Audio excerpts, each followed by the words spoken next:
hidden in each of his messages is this lie, which is that, well, help me, what's the lie? The lie is that, I don't know. But anyway, that's how the enemy works.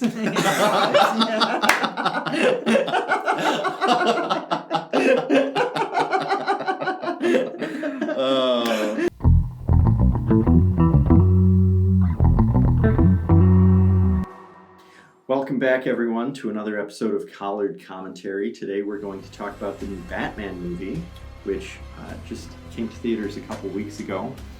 I was really impressed by this movie. I came in with a lot of skepticism, especially after the great job that the Christopher Nolan movies had done with this character. But I was really blown away by all of the performances really in the movie, the depth of the themes that were developed, and how true the ambiance of this movie was to the spirit of the comic books.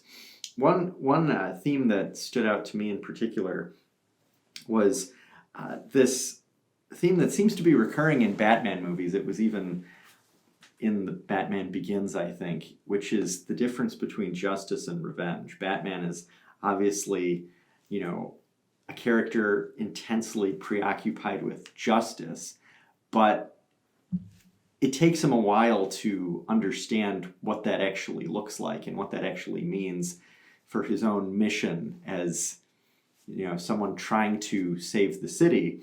And so it's interesting to see how throughout the course of the movie his understanding of that develops and changes. Yeah, so you touched on a couple of things like revenge and justice. And so the movie is obviously about Batman, but the main antagonist is the Riddler. That's who we're after almost the entire movie. And it's interesting because of how similar they are. They both operate in obscurity and in the shadows. There's this kind of sense of masking one's identity. Mm-hmm. But going more from Christian kind of terms, they also represent kind of two ends of like the virtuous life.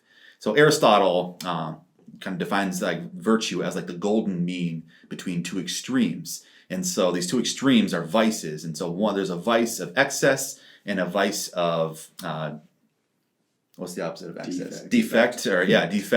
And the actual virtue is the mean between the two. And both the Riddler and the Batman start off almost on these two extreme ends. They're almost in ends of vice. The Batman obviously intends good, but he's still a little kind of rough around the edges. There's just still something wrong with like the way he's approaching the problem. And so he has a real desire for justice. But the Riddler, on the other end, there is no sense of justice. He just wants to destroy. He just wants to destroy. I don't know how else to put it. It's just... and so it's and of course, like towards the end, the Batman moves towards virtue in the middle. But it's just interesting to see how close they are and yet how totally divided they are with their outlook on what justice is. Another image from the movie that really strikes me and is, as you say, I think pivotal in Batman's own conversion in a way is, when the henchman of the Riddler at the end is, Batman is just beating him up.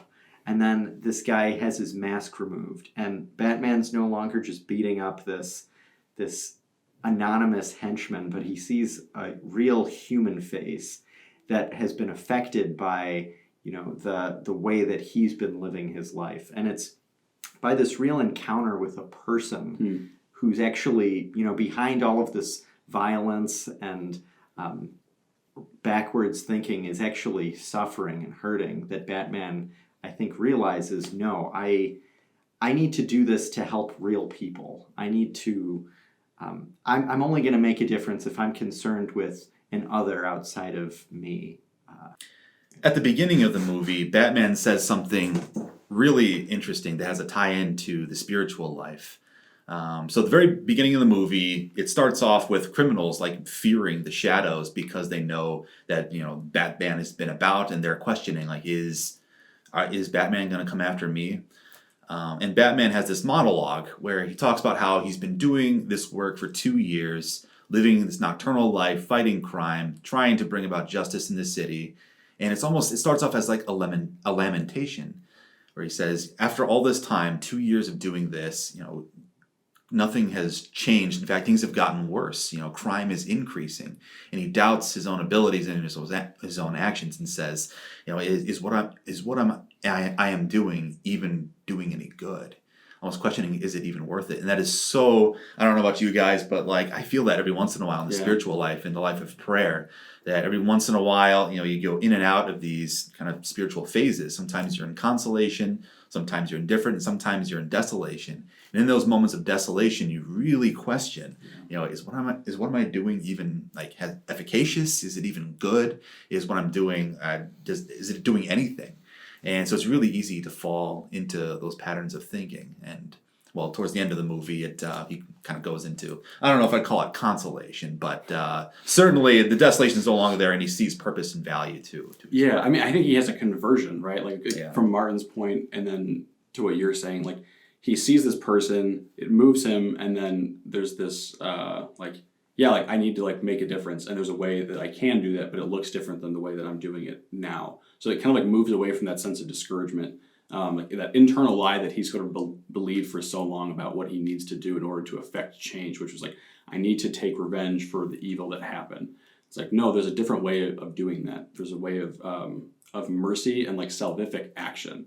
And there's a really beautiful like image, the last kind of scene of the movie where, Batman jumps into the water to go and save the people. And there's kind of a Christological act there of Christ coming down into the water of death where these people are and raising them up. Like Batman lights the flare and shows the light out of the darkness, shows the light out of death and into the light of day, like the morning dawns. But as we see him at the end, he's just covered in filth, in the grime of the city, of the dirty waters.